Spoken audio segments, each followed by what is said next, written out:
And what we're trying to do is take down the structure that's 14 feet from the water and build back at 75. The challenges, and I wanted to go through this to the build in the property. The size of the lot is 0.61 acres. The town ordinance allows for 20% impervious soil. We are at 15.9% of that impervious soil, so we are not approaching that maximum. The slope of the land is almost 17% in the back of the property, which really challenges building, and it also really adds a tough time during the winter to try and approach the property unless it's down on the lower part of the hill. Makes it very difficult. Can I ask you a question about that? Yes. You had mentioned that going down the driveway is treacherous during the winter, Yes. but the way that it seems like you have the driveway and your plan here is to go down the treacherous hill and then take a right into the garage, Yes. right? And why not enter the garage, put the garage up top near the top of the road before it goes downhill? So you can drive right into the garage from the flat area on the road rather than go down that hill. Yeah, that is an option we can explore. This design iteration was more focused on not disturbing the forestation at the hillside. So we, Scott's point was that, you know, we would really have to turn into the driveway at the bottom of the hill, pushing the house back and moving the driveway at all. And we had also originally come up with a plan that came in. I'm sorry, somebody's talking. Yeah, someone, could you turn your audio off, please? We're getting some noise from voices in the background. We had come with an original plan that came in from the top of the hill, and that was turned down by the town. So we've gone through another iteration with this one, and once we come down the hill to the flatter spot to turn in is doable.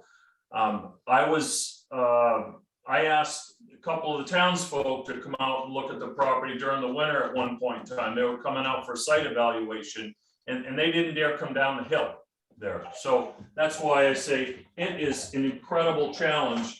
So the slope of the land is a big factor, and being down the bottom of the hill and then making your turn is doable. Whereas halfway up, you're saying that the town, we turned down the idea of the garage being up top at yes, the level part of the road? yes, due to the fact that I was going to minimize the road frontage. That's what your thought was. Oh, So, you didn't meet the setbacks. Okay, thanks.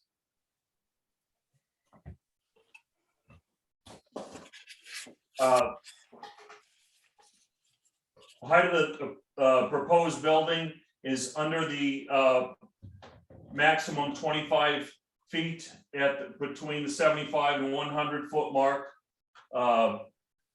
For reduction in soil erosion, you know, it also is much better to have that not into the hill and farther up into the hill, into the trees, to be removing soil and such. So utilizing that 75 to 100 foot area is less disturbed soil and such. Location of the septic system, we will be moving the septic system back and putting in a new septic system. This present system is 52 years old, and you know, we're gonna incur that expense and move that, and that will be beneficial as well. The current structure has no foundation and no protection from storm runoff. It's a one slope roof. we'll be removing that and having swales and such that will take care of that stuff. So we don't have additional runoff. In summary, the proposed location of the new structure strikes a balance between setback, conformity and vegetation removal. The proposed location makes use of existing cleared area behind the 85-foot high water mark and tries to minimize vegetation removal.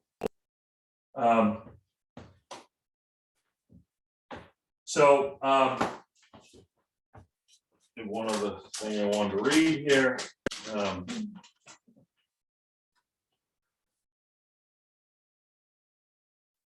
As my wife and I are getting older, the hill becomes more and more of a challenge, and pushing a proposed structure farther up into the hill makes it so it would be very difficult for us to approach the place and build a decent structure. The land use ordinance, which we filed under, which is previous to the 21, granted greatest practical extent, which I've gone over the proposed issues with that, and the board has exercised good judgment in that over the last 20 years in granting structures on that. The new land use ordinance adopted November 2nd, 2021 provides an example of an aggregate nonconformance, which provides an example structure existing, for example, as it reads out of the ordinance, a structure that's at 30 feet gets moved back to 90 feet. So it gives a net gain of 60 feet. That 60 feet is then a resultant allowed for changes in other setbacks. If you look at what we are proposing in this structure, we sit at 14 feet from the water. We want to move back to 75 feet to build a net gain of 60%, 60 feet. And it's a 60 feet gain, and we're not asking for any reduction in any setbacks. It's a gain for the town as far as the tax base. It's a gain for the environment of the lake as far as runoff of the hill and the road and what we will do around the structure. And we will get a retirement home that we can enjoy. We've enjoyed it for 22 years, and we've always come up here with a smile on our face. And I'd like to try and hope that you guys will grant us this permit so we can start to do that again, because that's starting to dwindle.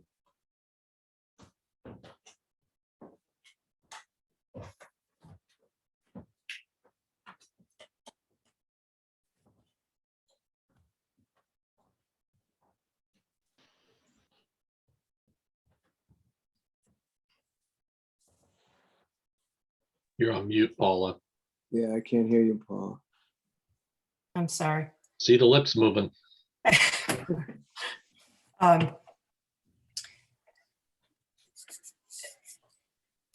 So the hearing is still open at this point, and if there are any questions for the Moorashes, please ask those at this point. If we want to move into deliberation on the application, I would also take a motion to close the hearing. We do have representatives from the residents here, if you want to hear from them. Okay, who is there? Somebody want- Someone who didn't speak previously? No, I spoke previously. New- Tom, go for it, Tom. If you want to be spoken. Paula, thank you. It's Tom Maloki again. Hi, Tom. And hi, board. I would just like to reiterate, I also, like the Moorashes, came to the town of Reedfield back in 1976 Since 1976, I have been on the Board of Appeals. I have been on the school board. I am currently on the cemetery committee. I am the designee from the town to the Cobussy Watershed District. I'm on the Maranacook Dam Committee, and I'm a member of the Lake Association. I am not speaking for each of those organizations. I am simply saying, as I have looked at all of the arguments that have been presented, I would like to have the board consider ways to look at this being an age-friendly community who, by a couple who is trying to make the town of Reedfield a little better place. I see a 52-year-old septic tank going away. I see a house being moved back from 13 feet or whatever, back to 60 feet. Win-win. I've seen this man and this woman be out on Lake Maranacook, do acts of kindness to people, to skiers. I ask that you look for ways to make this happen. I think it's within your prerogative. There are so many pluses that you could make this happen. Please welcome these folks into our community. Thank you, Tom. Is there anyone else? One more. My name is Eric Falconer. I'm actually Tom Mulkey's neighbor on Thorpe Shores Road. I've had a place on the lake now since 2004. Like Tom, I've served on a lot of committees myself. I've been a longtime member of the Maranacook Lake Association. I served on the board of directors for, I believe, 6 years and was president of that organization for 3. Again, I don't represent that organization, but Scott has also faithfully served as a member on the Maranacook Lake Association. Was chair of the dam committee at one point in time when we were trying to get the dam squared away. I have watched Scott tow disabled boaters time and time again, help people whose docks were floating away, get them back under control and get them, you know, appropriately affixed to land. Just this past Friday, I was coming home from work and one of my neighbors was in a medical emergency. And there were 2 people from the Winthrop ambulance that were trying to get this poor man up a very steep set of stairs and into the ambulance, and they could not do it. And Scott jumped out of his vehicle, ran down, put a mask on, and, you know, immediately helped them get that poor guy, you know, into the ambulance so he could be taken to intensive care in the hospital. He's been a wonderful neighbor, a good steward of the lake.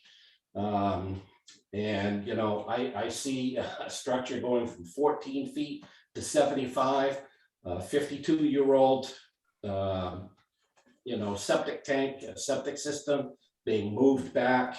I see, you know, just a win all the way around to the town of Reedfield, to the Moorashes themselves, to the neighbors who, immediate neighbors who are, you know, in favor of this, as well as other neighbors across the lake like myself and Mr. Malokey. And I just encourage you to do what you can in this purview to make this a win all the way around. I thank you for your consideration. Thank you, Yeah. Mr. Falconer. One more speaker that wants 2 more. Go ahead, you're first. Okay. I don't know this fellow. You know me. I'm Bob. We've had many dealings together. I like what I've heard, not just now, but I've heard about what's been going on. And I like what they've done. I like the efforts they've made, how they've achieved what they've done, and the ways in which they've led themselves to meet the conditions that were required by the board. I don't think there's anything more to be said, except that they've done everything that's necessary, at least from my perspective. And I'd like to see that, and that their approval come quickly. Thank you very much. And one more? Thank you, Bob. I'm Carol Dornbos. I'm just a spectator tonight, but the one suggestion about putting the garage at the top so the car doesn't have to go down a treacherous hill. If I'm approaching retirement age, I don't want to walk down a treacherous hill. I would rather drive down very slowly with better traction. So that sounds like not a great solution. One thing I read about this property, and I read it months ago in the minutes from your committee, was that it has a spiral staircase. That might be nice when you're like 30, 40 years old, but as you're approaching retirement age, how tall are you? 6'8". Okay, 6'8". I can't imagine maneuvering up a spiral staircase, nor a spouse with the laundry basket up a spiral staircase. And this gentleman wants to retire and make his home Reed Field. I can't even begin to imagine in the more than 2 years that this has been delayed, what the price of his project has gone up, because construction materials and everything else have probably gone up at least 30%. So I know they're doing a good faith effort to try to meet the committee's requirements, but they're really trying hard. So hopefully there can be some common ground. That's Thank you. it. That's all for now. So I'll move to close the public hearing. Is there a second? Second. Discussion? We'll take a vote. John, Yes. Jack, Yes, Jan, Yes. Henry, Yes. and Paula, yes. Okay, the hearing is closed. So I would open the discussion for planning board members to deliberate this application. I think it's one of those where it's important to hear from all planning board members what your perspective is, the issues that you see, whether you support or do not support the proposal as it stands. I would say that I've had several concerns from the outset, and I'll put them out there again. We've talked about these things before, but one of my primary concerns is that from the beginning, the proposal has maximized the square footage within the 75 to 100 foot zone. The standard is in fact 100 feet from the lake. And in this particular case, the proposal has really used 75 feet as being the setback requirement, which it is not. It is 100 feet in this particular case.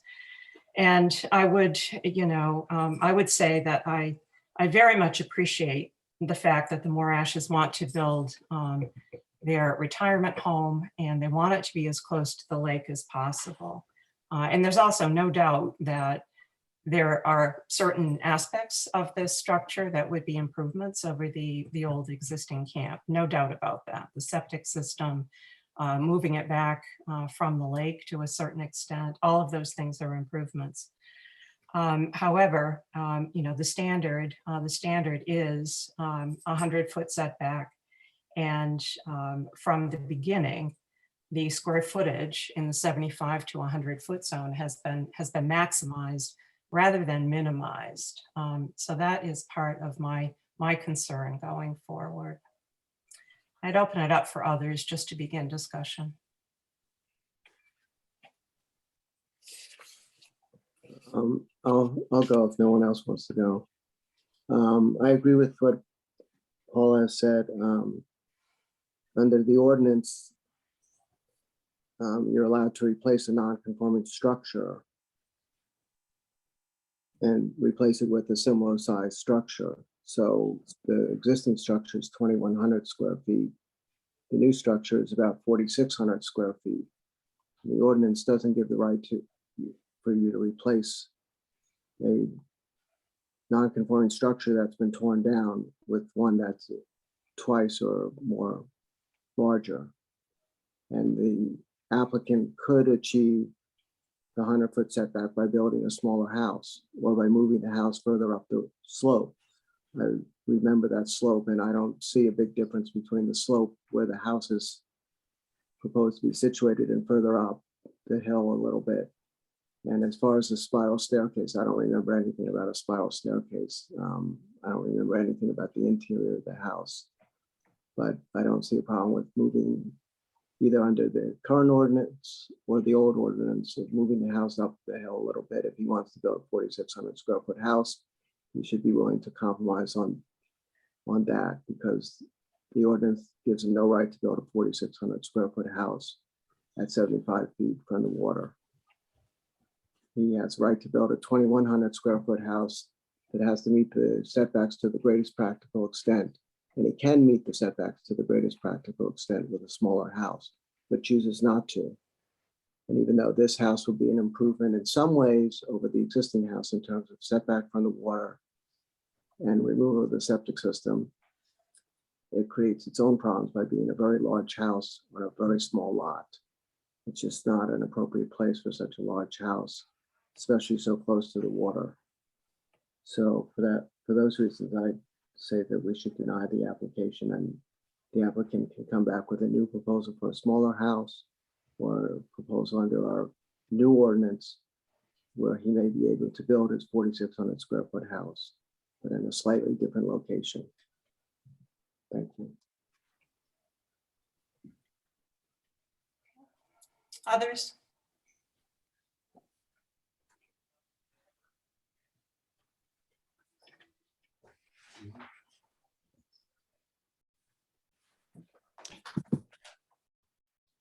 I'll go next. Can you hear me okay? Yes, Jan. Great. So I'm conflicted, frankly, by this application. I certainly see the positives that the Moorashes plan is bringing in terms of the impact to the lake and the closeness of the septic system and all of those things that they've highlighted and that the neighbors have highlighted as well. But I'm not sure that I see a way for us to do that balancing kind of test within the language of the ordinance. And so that's where the conflict comes in for me.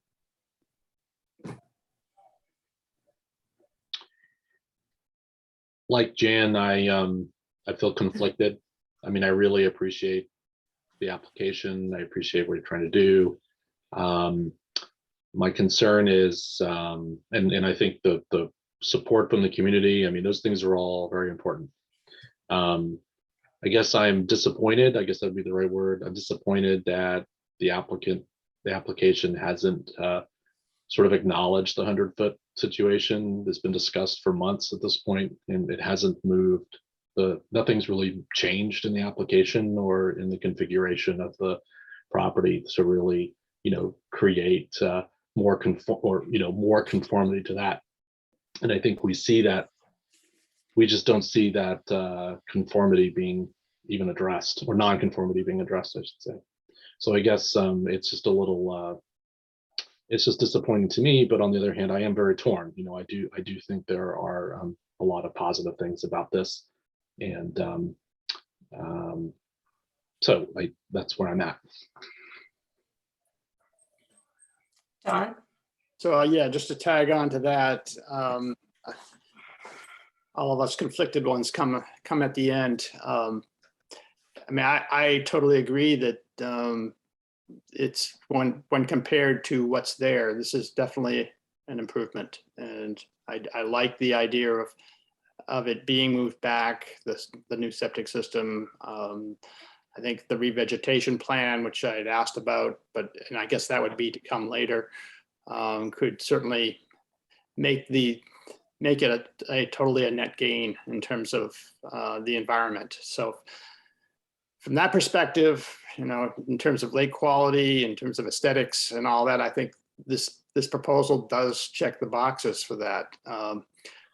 I also see, Paula, your point, Jack's point about the concern about the conformity with the size. And I keep thinking about that in terms of how we have handled cases. And I know that was mentioned that We have approved some projects in the past. I don't know that, I can't remember one where the change was as great as this one.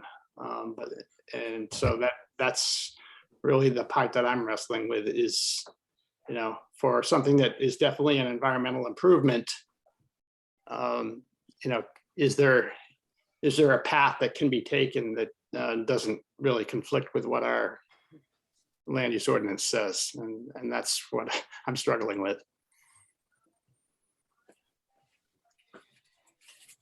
You know, I do think it's, I think all of us to a certain extent are experiencing some of that conflict, in that, you know, there are improvements with the situation that's proposed as opposed to what is there currently. But, you know, we do need to keep in mind, I think, that the ordinances, you know, do not favor nonconformity. They don't look to continue nonconformity.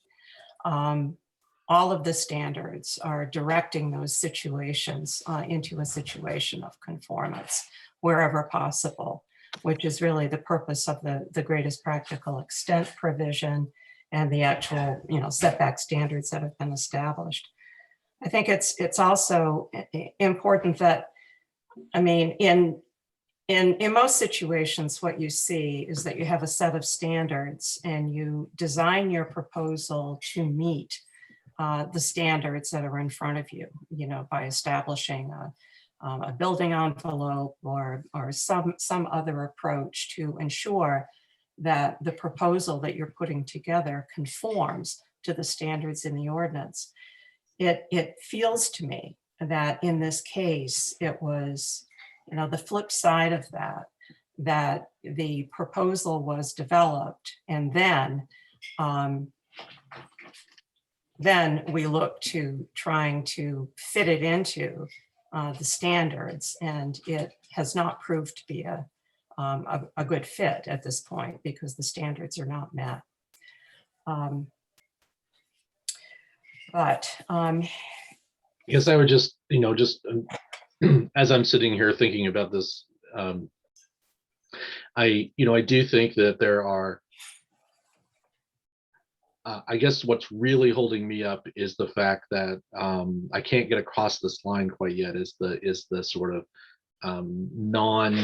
the greatest practical extent, and that has not been met. Because I see, usually when we have an application and we are dealing with that language, it's pretty obvious that it's to the greatest practical extent. Like there's some factor that's, you know, limiting it. In this case, I don't see that limitation. I feel like it's being purposely left in a particular design in order to be in that space. And so that's why it's a difficult perspective for me. There is no doubt, however, that what is being proposed is better in pretty much all respects from what's currently there. So, I mean, I don't have any problem with that. And I agree with Dawn wholeheartedly on that analysis, but I do struggle with this, you know, we're dealt the ordinance that's before us and we have to apply it to the rules of the town. I recall from the last meeting that the area between 75 and 100, the house was at, I think, only 15 feet into that zone, although it was 1,500 feet of it was used up. But so that if that's the case, you'd only have to move back 15 feet to meet the 100-foot setback. And the applicant seemed unwilling to do that. And in terms of greater improvement in the environment, you could say that if the house was at 50 feet, that it would be an improvement. But, you know, we have a standard of 100 feet, not 75, not 50, but 100. And in this case, there's no reason why the house can't be moved back 15 feet to achieve the minimum of 100-foot setback. I just don't understand it.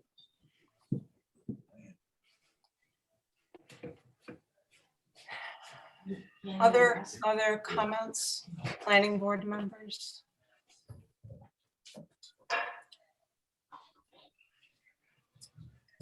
And if there is not further discussion, I would take a motion.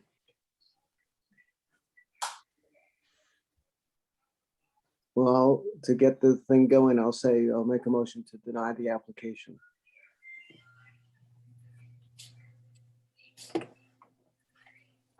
Is there a second?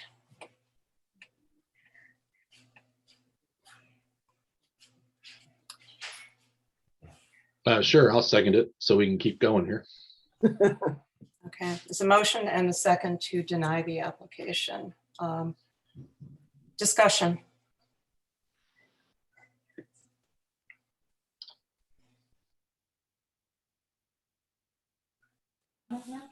No, they're in deliberation, good sessions. I think we've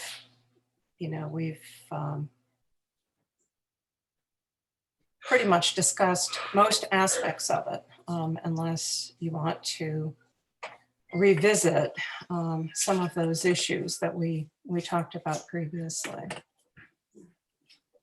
I certainly think that we're all in agreement about the improvements that the project would bring to the property. But it sounds like there's a fair amount of consensus around the fact that it certainly appears that there are some options to better achieve the setbacks. And the proposal really has not changed since the beginning in that regard. The focus seems to have been, as I mentioned before, to maximize the square footage within that 75 to 100 foot zone, rather than minimize it. And it feels like that is an issue that we've all considered in one way or another.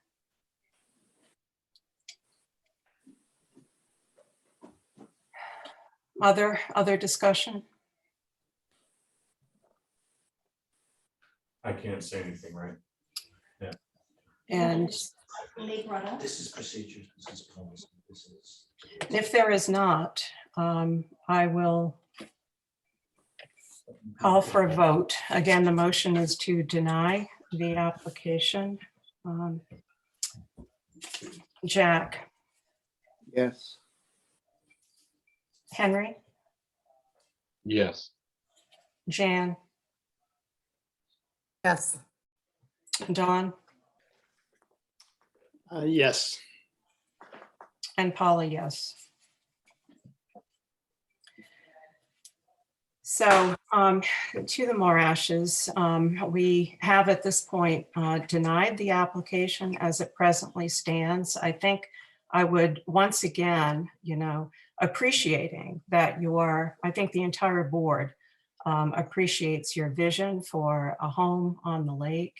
And we would strongly encourage you to come back with a modified proposal, and we would gladly take a look at that and discuss it with you with some modifications, looking to better achieve the setback standards that are required by the ordinance.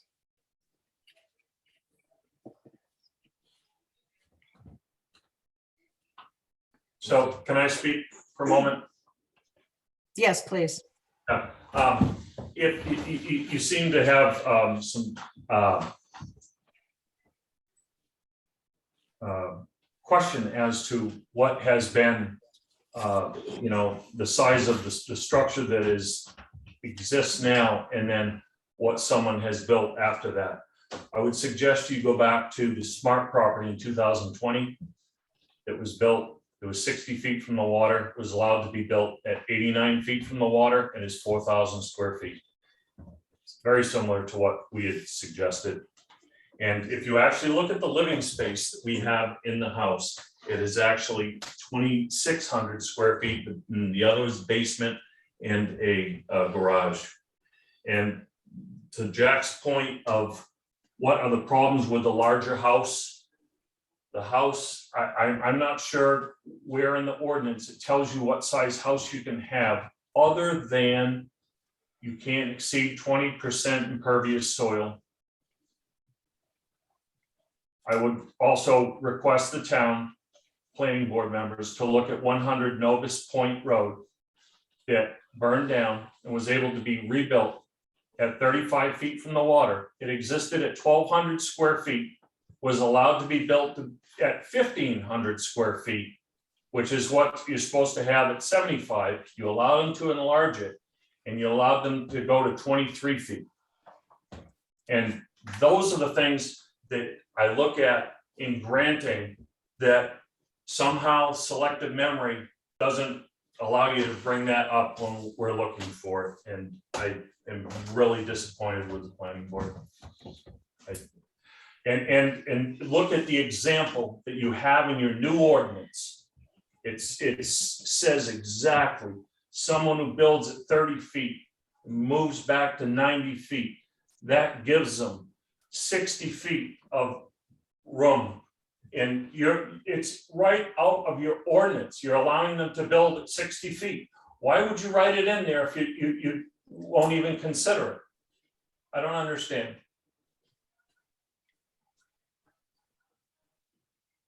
Well, the ordinance, the example, it speaks to a different circumstance. And, I don't think that we're able to get into a detailed discussion of the ordinance requirements tonight. Be happy to talk to you about it. Okay, I would request that you look at the research, so regarding the smart property and the Novus Point, and that will help your memory to what you allowed there. Thank you. Okay. Just a 2-minute pause here so we can change around the room and resume in 2 minutes, if that's okay, Paula? Yes. Thank you.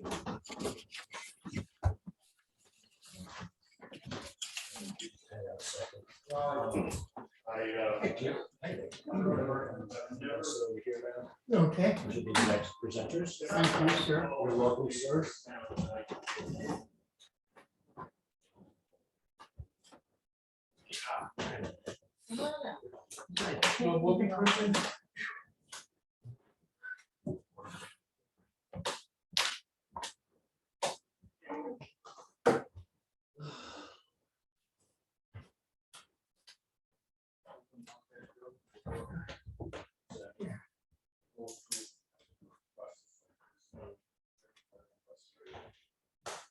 Whoa.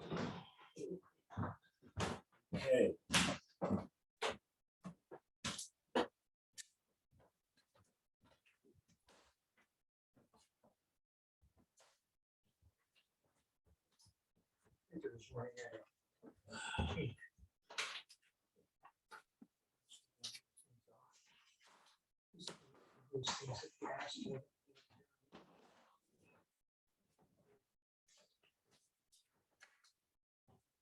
We discuss the measurements that were taken, that you gave permission for. Yes.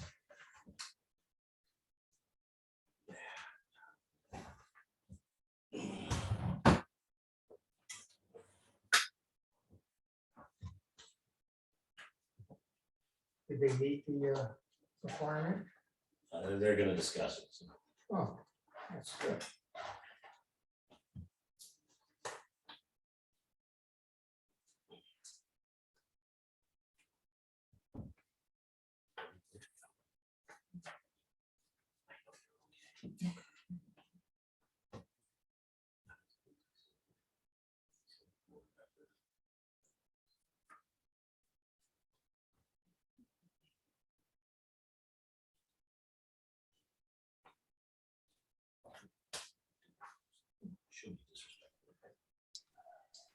Okay, I think we're ready to begin. If everybody could get back on, please.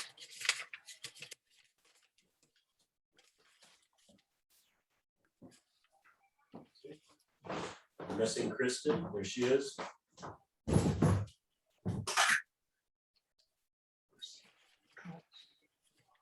Okay, the second application that we're looking at tonight is the Safe Space Meeting House application. Initially, this was considered, the application was considered by the board on April 26th. as you all recall, there was an application from Safe Space last year. The board rendered a decision on that application in November of last year and denied the application. The application before us tonight is a new application for essentially the same activity. It does provide some new information on several different aspects of the proposal. So at the last meeting, what we talked about was the process by which we would look at this application. And it was agreed that because one of the standards that we're looking at is the if a non-conforming structure is proposing to change use, the demonstration must be that it does not cause a greater adverse impact than the current use, essentially. So in this case, we have a single-family residential use proposing to change to a community center club use. We made a negative finding in the decision from last year on that particular point. But as we discussed it last month, we agreed that that standard in and of itself is limiting. It's a determining standard, really. And if it cannot be met, then the other site review criteria are really not irrelevant, but it is not necessary to go further in a review if in fact you can't demonstrate compliance with this particular standard. And as some of you will recall, that was actually a point that had been made by the appeals board last year with regard to this, that it was unclear why we had looked at site review criteria when this standard was really a determining factor. So what we agreed at the last meeting was that Chip would go back out into the field to confirm measurements that were done previously. The first step being to confirm that what we're dealing with here is in fact a non-conforming structure. And the applicant had challenged in the application some of the measurements that have been taken, the distances, the town zoning maps, and so forth. So it seemed to be a prudent first step to confirm all of that. And that has happened. Chip went out in the field, and Cliff Buck, who was the code enforcement officer at the time of the 2014 barn application and had done those original measurements, went with him. And Chip had provided to all of you a summary of the measurements they had taken and the findings that they had made around that. So I would ask you, Chip, if you could summarize that for us and report back on those findings that you and Cliff made in the field with respect to the measurements and locations. And would that include the things that you sent out today? Yeah, it certainly, yeah, it could, yeah. Okay. So Cliff and I went out there a few days after your last meeting, and we took measurements from the different corners of the structure. And that would be what we're referring to here, as you'll see on the chart, is the old historic house structure. There are two questions here on setbacks. One is the wetland setback, water setback, and the other one was the road setback. Hit on the road setback first. For the record, this is a 30-rod road, which is a 50-foot road according to our town maps, historic and current. The current road, though, is dwindled down to 20 feet. So we took a close look at both. In terms of the measurement, we took it from the corner closest to the road, as you'll see on the map again, on the, where the right of way is. And in, the setback is, according to our, ordinance, 50 in the, rural residential, 50, 75, which is wherever is greater. And with the measurement that we had there, the house is 45 feet non-conforming from the center of the current drive there, Mill Stream Road. We looked at it both in terms of the, the 3-rod road that, it was what it actually is, and that gives you a non-conformance of 45 feet. If we consider, for one reason or another, the current road, which is narrower, a little bit further back, the 2-rod road, then the conformance goes to 40. The non-conformity. Right. Goes down to 40. So I think the best way to look at it is with the one that you see there, width of the 20, width right away 50, a setback 75 from center of the traverse way. Therefore, the house, in terms of the roadway, is 45 feet non-conforming from the center of the roadway. The second mission was to go to the back of the house, the opposite corner towards the wetlands. And I held the tape at the top. Mr. Buck went down to the wetlands. And we made 2 measurements, one to the assumed wetlands from the fauna and the soils and everything. And that was 50 feet from the edge of the house. If we go all the Chip, way you down- said that was an estimate, right? I think it said in your, The corner of the wetlands was an estimate at that point. okay, So we also went ahead and walked all the way down to the waterway, which still exists. You can see the 2 tributaries coming in and exiting one tributary. And that was 59 feet. And that also is a non-conformance. To take it a step further, I found in the past week a new National Wetlands Inventory map, which I provided you all with a copy of, both zoomed in and zoomed out. And if you first look at the zoomed in, you can see from the satellite photograph that that green area actually touches the side of the structure. So obviously, where it's supposed to be 75, it's actually touching the structure.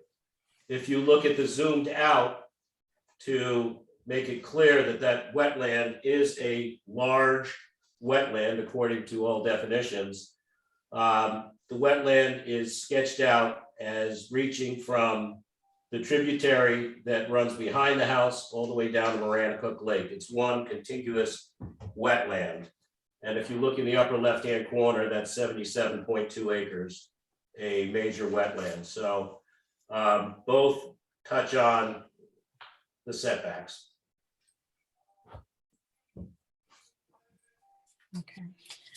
The setback for the wetland is 75 feet, 75. right. And you also talked about the stream, I thought, in this. You said 75 feet from the stream, the measurement was 59 feet. Well, either way, they're both not 75 feet. So the wetland and the stream are both non-conforming as well as the road. Correct. Yeah, the stream, the wetland, and the road are non-conforming, based on all of these confirmatory measurements.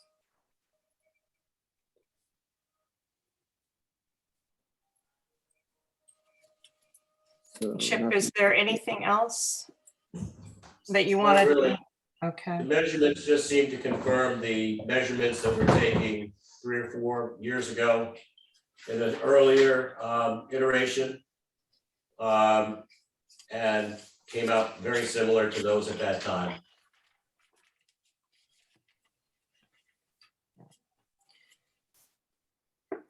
And so the one other thing that I would mention in looking at some of the older maps that had been sketched out in 14 or 15, they included some of those measurements that Cliff Buck had made that Chip alluded to. But a portion of that was a demarcation of what would fall within the stream protection district, and that's within 75 feet of the stream. And a portion of the building, a relatively significant portion of the building is within that stream protection district because we're looking at what's within 75 feet of the stream. And the issue there is that in the stream protection district, the community center is not allowed. So you have a significant part of the house where the activity is not allowed. Okay, can I speak now? Just hold off for a minute, Bob. We'll certainly give you an opportunity. Yeah. Okay. So, you know, these measurements confirm the measurements that have been taken previously. And the result is that we're confirming that the structure is a non-conforming structure. And therefore, that standard that requires no greater adverse impact from a change of use applies in this particular case. So the second piece of what would be in front of us is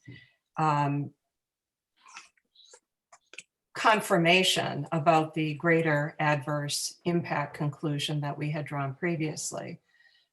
Bearing in mind that we do have some new information in this application, but what we need to discuss and decide is whether there is anything in this application that would cause us not to draw that conclusion or continue with that conclusion. If there's anything in here that would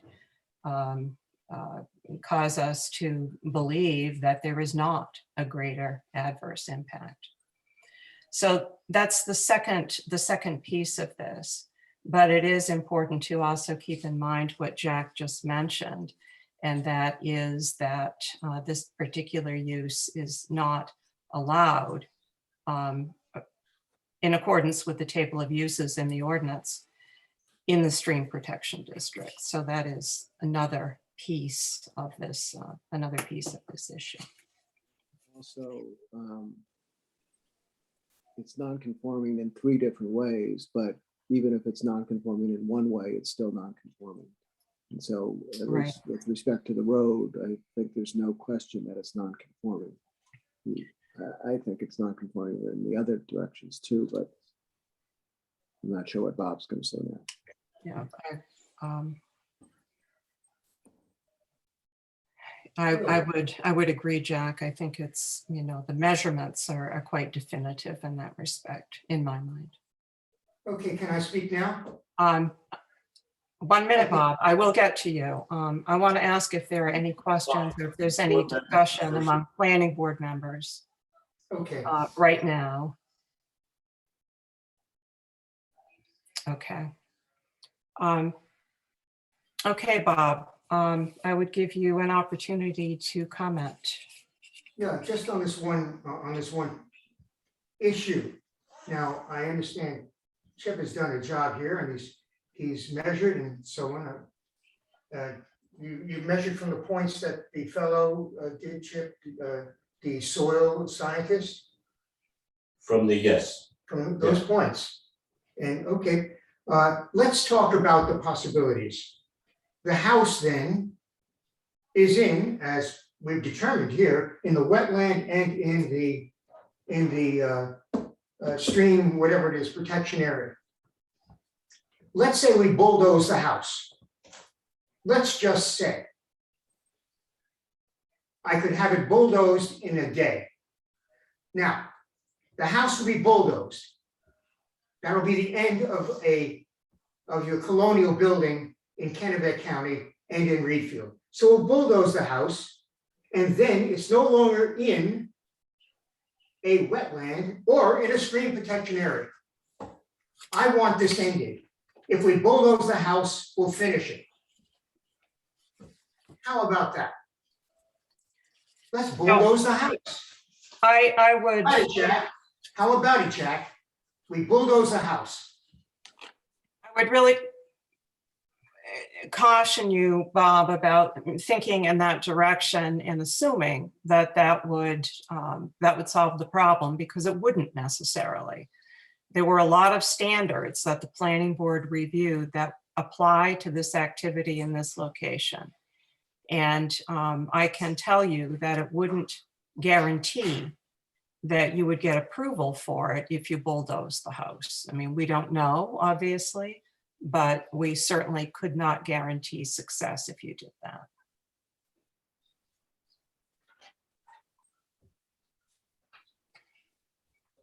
If we look at the land use ordinance, a single family house is equated with a church and a community center. There is no division between them. There's nothing in the land use ordinance that says that one is more invasive than another. They can be substituted on that same piece of land. It's only this committee that's determined that we will weigh it. Personally, that is arbitrary. You've given your own interpretation of each of these things, but the land use ordinance does not. That, I think, is an important point when you talk about whether there's a condition that exists that would make it unacceptable.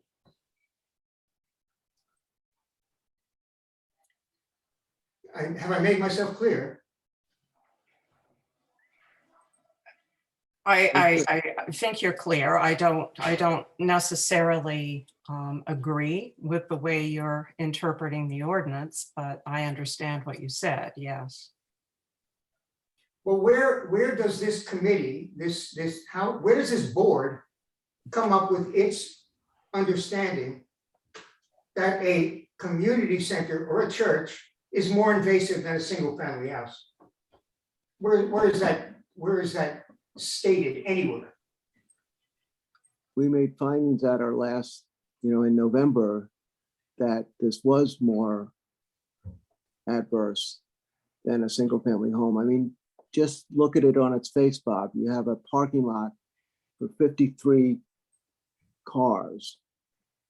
What single family house has a parking lot for 53 cars and has 50 to 100 people there at events 1 or 4 times a week? They're very different. That's irrelevant. That's not relevant. You have to look at the code. If the code were to say one was not acceptable, it should have said that, but it doesn't. It doesn't state a gradation of use as one is less acceptable than another.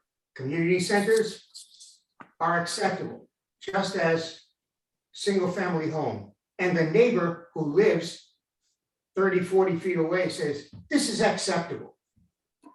That neighbor is in full compliance or agreement. This is not an invasive use. So if I may speak to that, since we're talking ordinance interpretation, I think, Mr. Bitar, you're right that both of these kinds of uses could be allowed in the district. And that's one piece of things. But then there's the other piece of things that applies where you have a non-conforming structure. And this is Kristen Collins. Okay, Kristen. And because you have a non-conforming structure, that now triggers the other provision that says a change of use of a non-conforming structure can't have a greater adverse impact.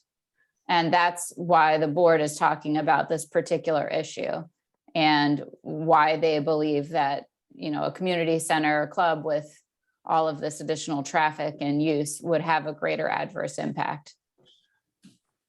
I understand the non-conforming nature of the structure. This is the oldest building in the town. The oldest building, the first. And because of that, the road was built after. It isn't even, these conditions didn't exist. When DEP did its study, it found that, and the study is very, very definitive, it says that there was no invasive quality of this structure and its use. The use is defined by the town as recreational and so on. The use is defined by the town. DEP evaluated that and said, this is not invasive. Bob, I need to add that I read the DEP permit that you're referencing. And Yes. it was not about, the subject was not the proposal that's on the table here. It had nothing to do with the community center club proposal. It had to do with the work on the dam and the bit of park near the dam. There were some statements made in that license. For instance, your application talks about the 80-foot distance that DEP reported to the stream from the existing structure.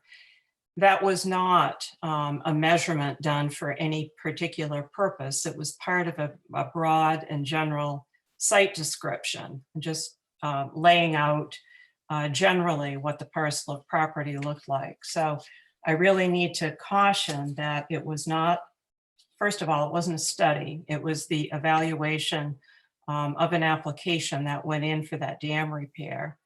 And secondly, the subject of that license was not the community center club proposal that we're talking about here. You're right, that's true, except that it specifically states that the use of the 26 Millstream Road property would be integrated with the town recreational use of that area, the path that's already in there. And that use, recreational use, is found to be non-invasive. Now, I did specifically state that. You got to read it again, and I think you'll find that it does. It doesn't. And the 80-foot separation from the stream itself, I'm not sure when that was taken, and I don't know when Chip did his. But we're talking about springtime as opposed to autumn or some other time. I'm not sure if these measurements were taken as part of the stream measurement was taken as part of the more recently in the spring when we're more apt to have a more invasive wetland area. Regardless, you say it doesn't matter. We'll bulldoze the property. That doesn't matter. It still can't be used because it's not invasive. And so I'd have to bulldoze the entire thing. And I don't mind doing that. As a matter of fact, I want you to listen to me. I will do that. This property has my wife's ashes on it. Understand what that means? I will bulldoze it all. I'm sorry to speak that way, but this means something to me. And understand that it means something. She built that for not you, not me, but for the children of this town. We built it in full faith before it was a single family house. There was nothing there. The single family house was something, a construct of all of the machinations, the cabals that existed to stop this process. Yes, it's a nasty process, And yes, it began in 2013. It's very well documented. Paula, you remember, you signed, or at least you were aware of it in 2013. Your name is on that paper. And that was the year, Bob. I need to remind you that I specifically wrote you a letter on behalf of the planning board cautioning you not to continue construction until approvals were in place. 2 years later, Paula, and I answered that, and the answer is a very simple one. It's a very simple one. The reason you wrote that is because you were asked to write that. No, There was no. a request. There was a request to have me create a commercial building. If I did, there'd be no way in which we could build it for $500,000. And so it would have had to have been done by engineers and so on. I did the work. I fell off that roof.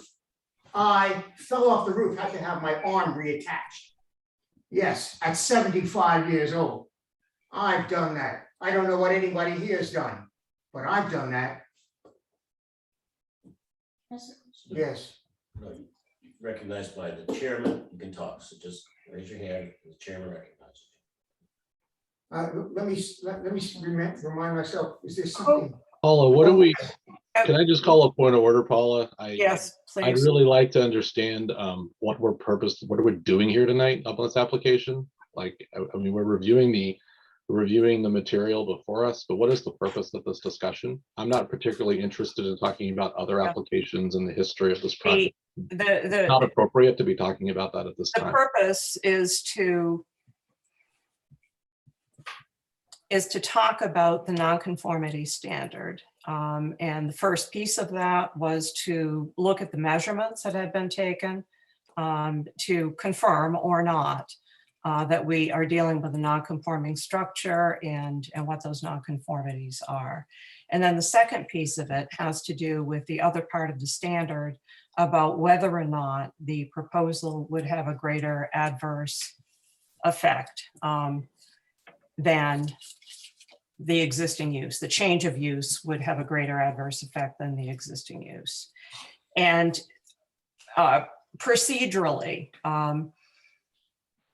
there are some options. As I mentioned, that standard in and of itself is a limiting factor. And if we found that this application is substantially similar, the same as the application that came before us previously, we could determine that this standard, precludes our approval of the proposal and not proceed with the specific site review standards, because those standards, have in fact been reviewed previously. So, Kristen, do you want to, to speak to the options? There are a couple of different ways that we could come at this, but. Yes, thank you.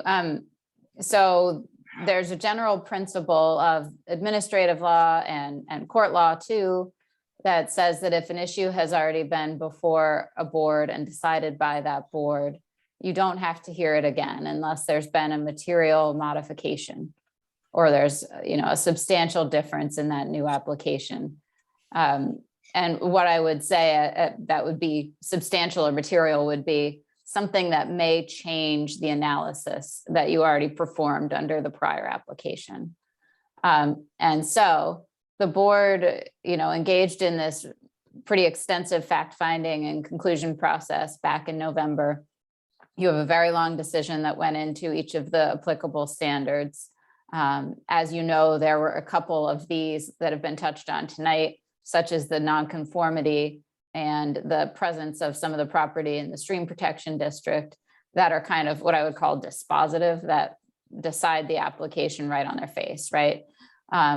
And so I think that where we find ourselves tonight is kind of focusing in on those dispositive issues and seeing if there's been that material change in the application that makes you think it's worthwhile to take this further and get more into the nitty-gritty of the application. But I think that if the board were to find, based on what you heard from code enforcement tonight, that yes, it's true that a portion of the property is in stream protection. Yes, it's true that it's non-conforming as to setbacks. And, you know, we believe that there's no material change in all the rest of the application that makes us think we're going to change our minds about the greater adverse impact, that you would essentially stop the process now and say you believe this is essentially a duplicative application and you're not going to have a further hearing on it and, you know, deny the application on its face. If you don't feel that you have enough information to come to that conclusion, you don't know for sure that it's duplicative, you can certainly proceed with more discussion about the application, the proposal, and where you think there might be differences, and, you know, kind of make that decision a little further down the road. Is that helpful? Are you asking me? No, the board. Okay. Yes. And there are some, maybe there's more information in the new application, but most of all that, from what I can tell, goes towards the site review criteria, which we're not reviewing tonight. We're just looking at whether this has a greater adverse impact or not. And I don't see any change from what we decided in November in terms of adverse impact that's brought to light by this new application. I mean, there's still the issues of parking and noise and activity that's substantially different than a single family residence. And the fact that a neighbor says it's okay with me, well, we don't decide whether ordinances are applicable based on whether somebody says I can go with something different than our ordinance. So I think we've been through this before, and the appeals board upheld our decision on this issue. And I think we should just deny the new application as duplicative of the old application and be done with it. And if he wants to appeal, he can appeal. I spent a fair amount of time going through this voluminous application, looking at some of the pieces that we had talked about that related to this question of greater adverse impact. And things like parking and traffic and sound and foot traffic, all of those things that increase activity at the site. And I could not identify any piece of the application that I thought was a significant difference between the previous decision that we had made and this new application with respect to that broad question of greater adverse impact. Now, there was some additional information, on the parking lot. There was the whole question of the sidewalk. There was some sound testing done, but ultimately, I didn't see something that would cause me to believe that the impact would be significantly different than we had determined previously.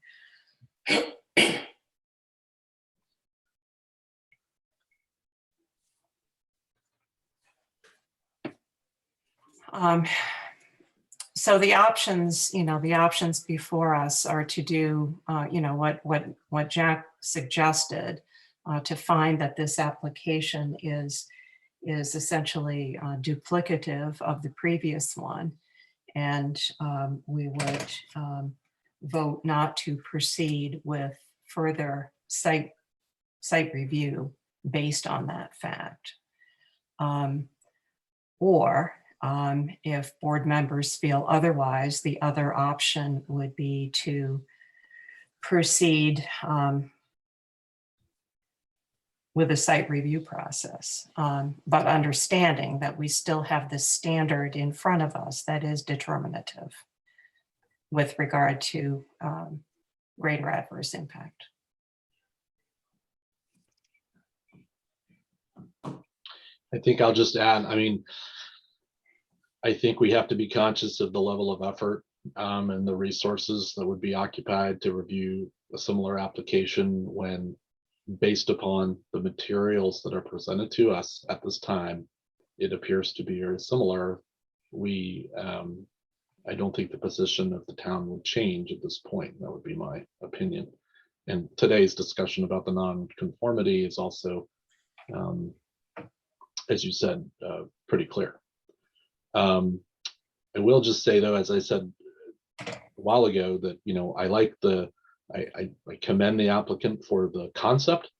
I don't have a concern about the concept. I'm not a concern about the proposed activities. What I have a concern about is the location in which those activities occur, and it just doesn't fit with the town's ordinance. So therefore, I would agree with you and Jack. I would be in favor of not going much further with this one as it's currently written. Yeah, I agree with this approach as well. We've already decided the threshold issue of nonconformity and greater adverse impacts. And there's nothing new in the application that's going to change the previous decision on either of those points. And in fact, we have even more information thanks to Cliff and Chip's work on the nonconformity issue. So, you know, if anything, that lends further credence to our original decision. So I believe it's duplicative. Don, did you have comment? Just the same. I'm likewise not seeing enough of a change to lead me to feel that we would go down a different path. I think it goes to the same place. That being the case, I would look for a motion on this.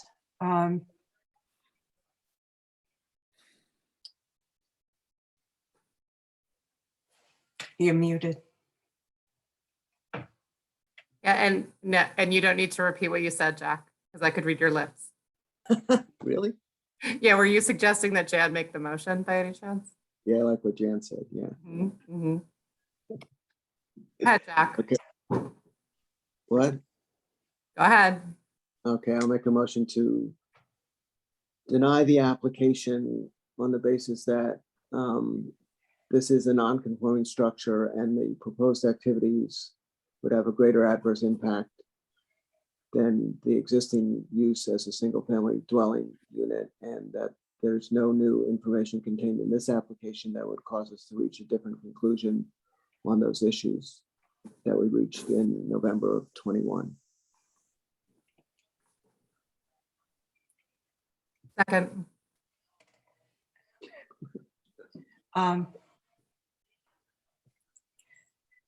Did you want to include something about the duplicative nature of the application?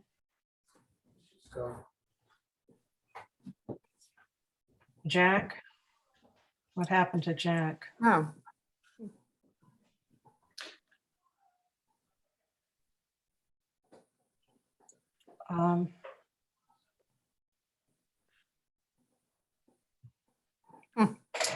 I think we lost.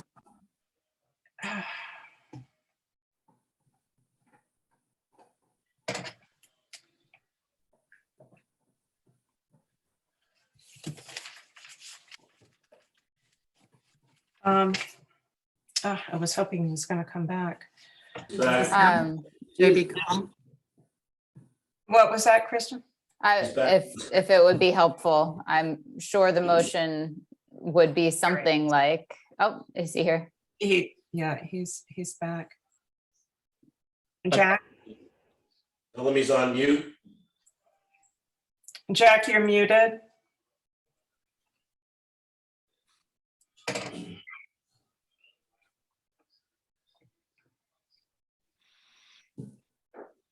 Jack? If you're there, you're muted.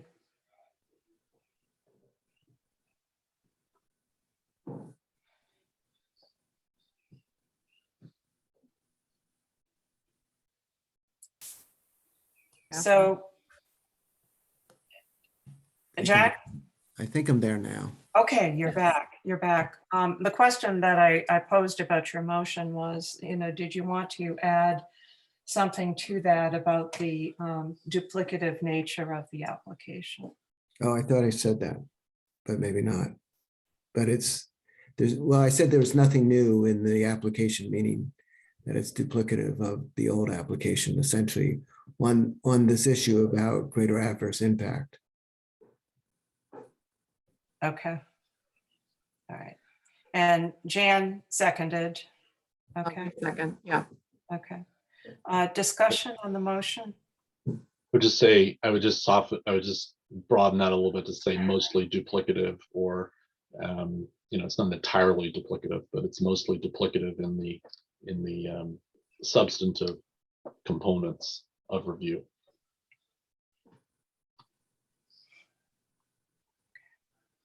Other discussion? I'll call for a vote. Dawn, Yes. Jan, Yes. Henry, Yes. Jack, Yes, and Paula, yes. Okay. Thank you, Bob and Leah.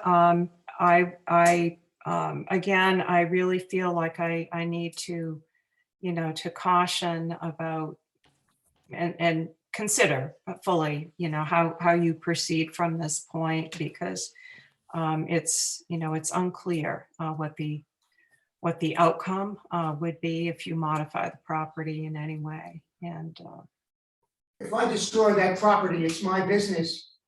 If I take a bulldozer to the entire place, that's my business. It's no one's business but mine. Can I ask a question? Except you asked us what would happen if you did. So that's why it's our business as well. I didn't hear you. I'm sorry. Except you asked us what would happen if you did, which is why it was before us. Okay. And so what would happen? I think Paul has addressed that. I didn't hear. Mr. Bitar, I think that the decision from November is the roadmap there that you need to follow.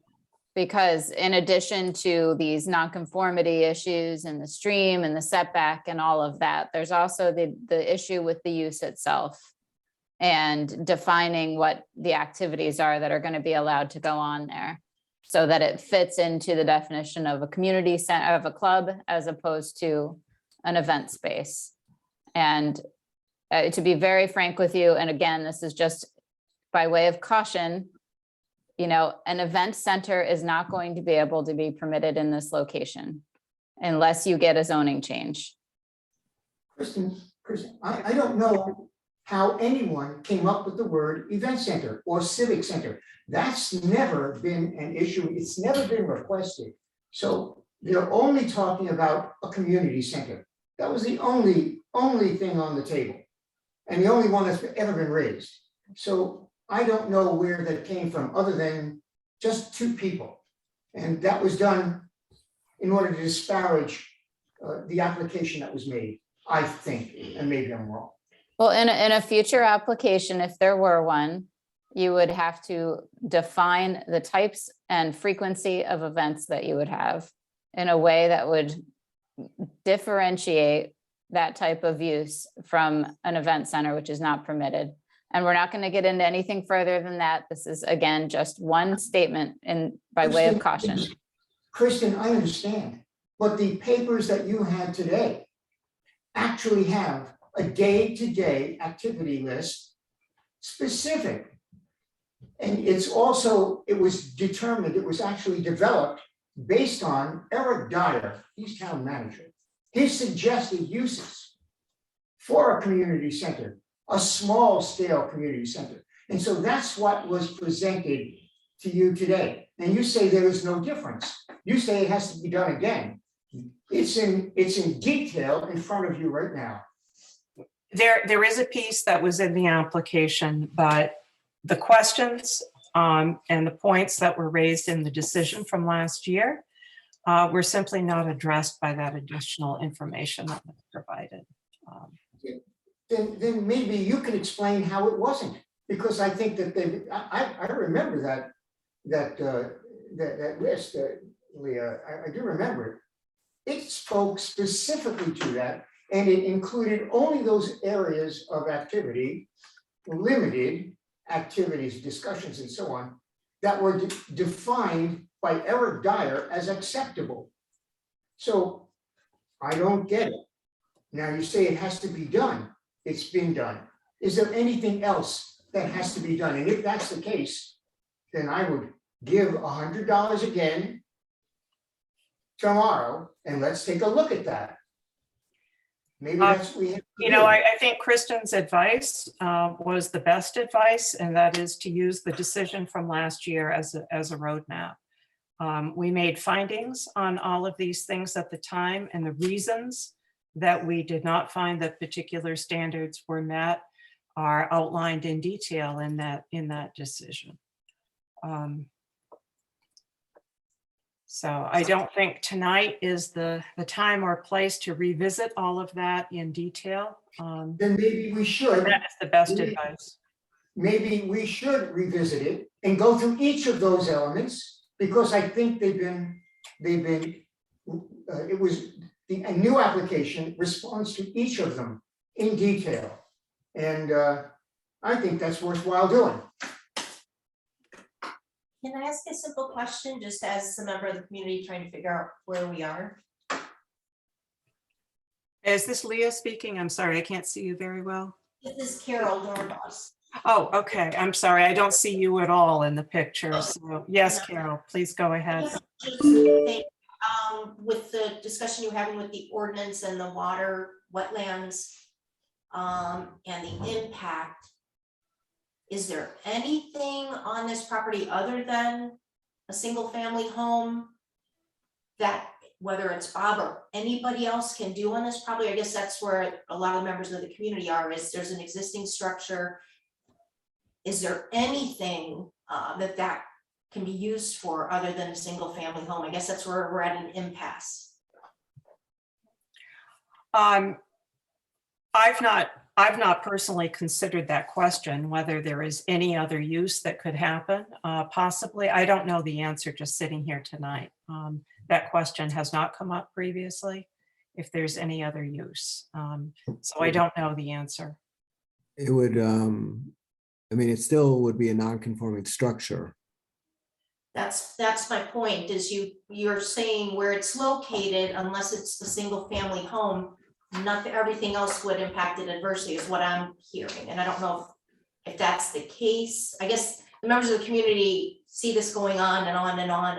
And from what I'm hearing today is the findings are, because it's that close to the wetlands, it's non-conforming. So anything other than a single family home would probably not proceed, no matter whether it's Bob Bitar who's presenting it or anybody else. And I don't know if that's an inaccurate perception I'm getting.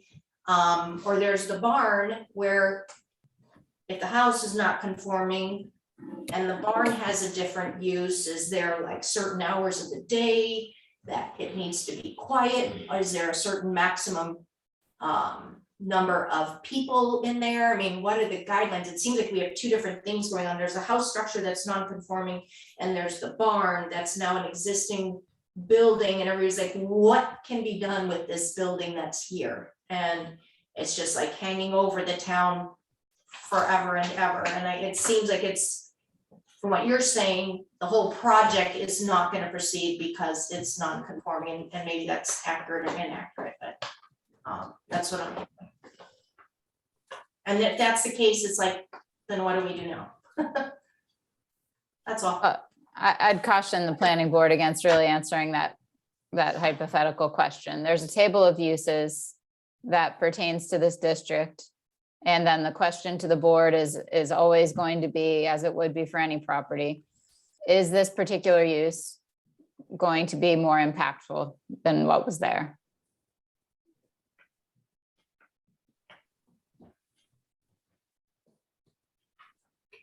Okay, thank you.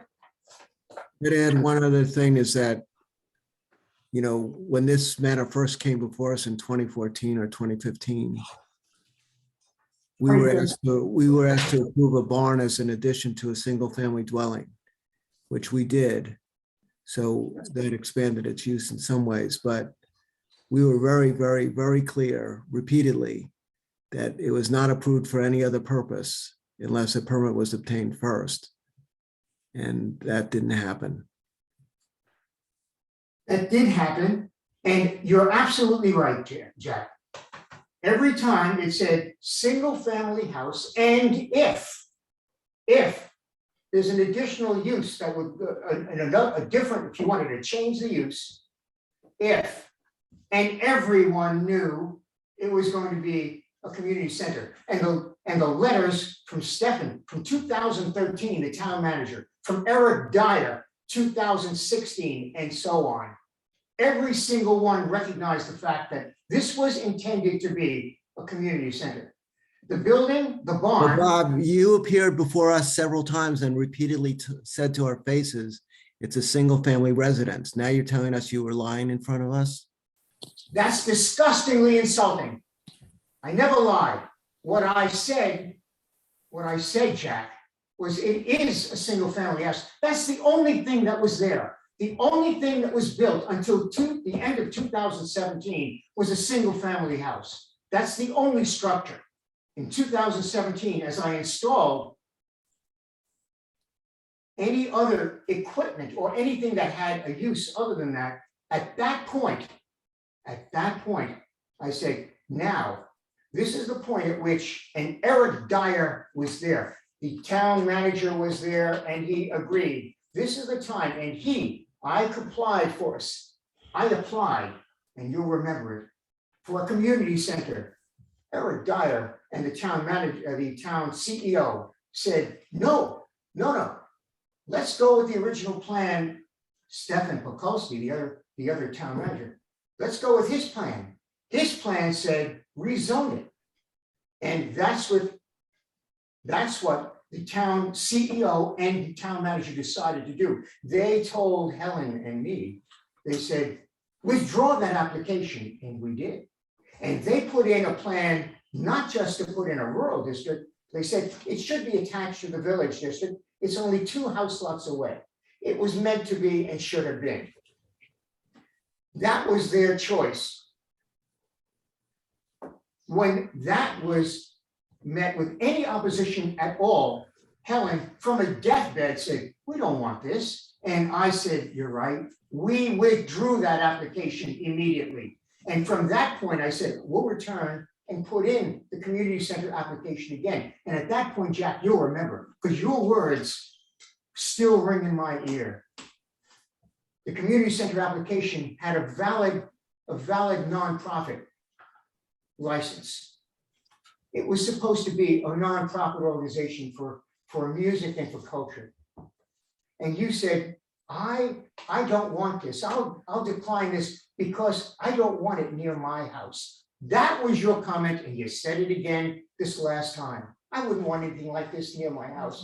That's an arbitrary point of view. That's yours. It has nothing to do with the law or the land use ordinance. Bob, I think we need to, to cut off the history discussion. It has a very lengthy history.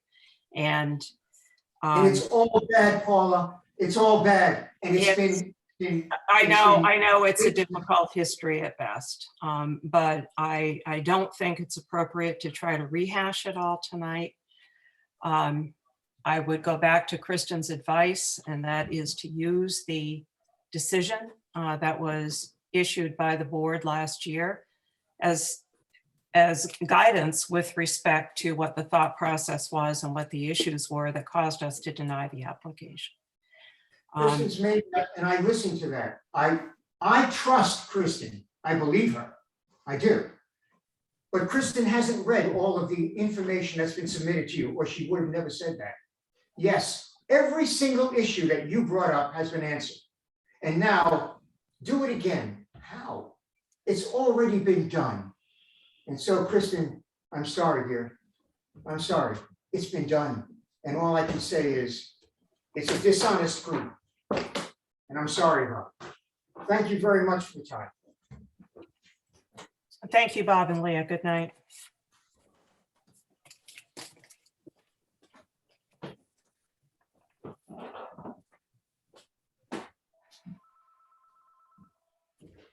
Thank you, everyone. I have to jump to another meeting. Have a good night. Thanks, Kristen. Thank you. Minutes. We have minutes to approve before you all leave.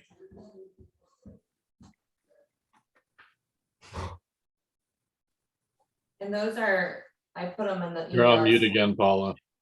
Oh, Well, maybe you wanted to be on mute. I don't. Never tell. We have 3 sets of minutes, correct? A January, a February, and April 26. Is that right? 26, yes, and I accidentally put it in the email as the 29th, but it was for the 26th. Yeah. Yes. My mistake. Okay. Jack submitted a good comprehensive comments on the April 26th draft. Yeah. And I am in agreement with those and don't have anything further. Does anyone else have comments beyond the ones that Jack had provided? There's just one thing that I noticed, and it's not a big deal, but we seem to be delineating between attendees, whether they're via Zoom or in person, but not with board members. And I wondered if we wanted to do that. So do you want me to put the board members in one area and then everybody else separate? Well, no, just whether the board members are attending live or via Zoom. If we're indicating, you know, whether the attendees are via Zoom or live, I think we might want to consider just making it consistent and indicating whether the board member, you know, which board members are attending via Zoom or live. Okay. Does that make Sure. sense? Yeah. Yeah. Anything else on the April 26 minutes? I submitted a couple of comments, but I think those were incorporated. And I just had one more comment on that final, and that was I was not present at that meeting, and it still says I was. So if you could please strike my name from that list, that would be great. But Yes. I still provided comment on it. It was more grammatical, and I did look at all the minutes. So, but I already provided my comments as well. Thanks. Yes, thank you. I put your minutes or your comments in as well. Yeah, I did see those too, Henry. Anything further on April 26? And if not, I'd take a motion. I would move that we accept the minutes of April 26th as revised. A second? Second, 'cause it's my job. Getting good at it too. I know, I'm wicked good. It's a motion, second discussion. If not, I'll take a vote. Don, Yes. Henry, I will abstain from those as I wasn't at the meeting. Jack, Yes. Jan, Yes. and Polly, yes. And then we have January.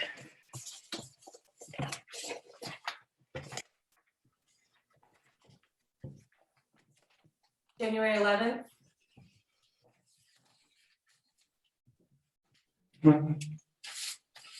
January 11th. Any comment on those? I do not have comments on those. Okay. Is there a motion? Motion to accept the minutes of January 11th as presented. Jan? Second. Discussion. I'll take a vote. Henry, Yes. Don, Yes. Jack, Yes. Jan, Yes. Polly, yes. And then finally, February 8th. And I do not have comments on those either. Does anyone else have comments on February 8th? I'll take a motion. Motion to accept the minutes from February 8th as presented. Second, Discussion. Go to a vote. Henry, Yes. Don, Yes. Jack, Yes. Jan, yes. and Polly, yes. Okay, so Angelica, are we truly caught up with minutes now? Was that all of them?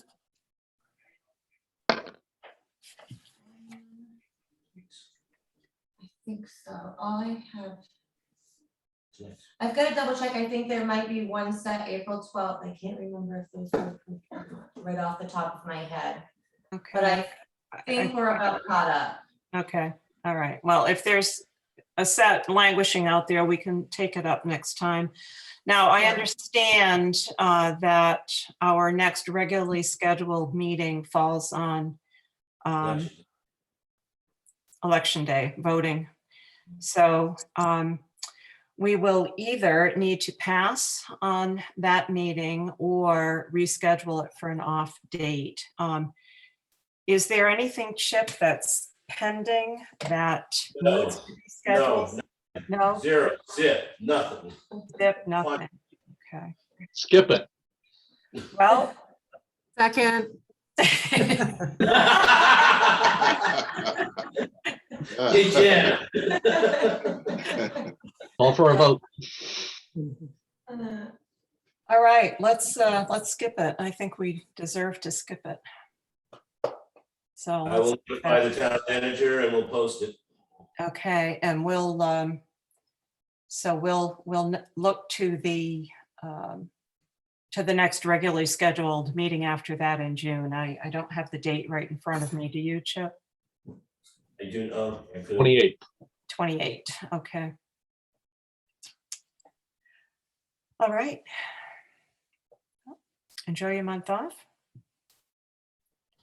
And I think Thanks, that's it. Paula. good night all. Thanks. We're adjourned. Good night. Night. Good night. And good night, Miss Calabash, wherever you are.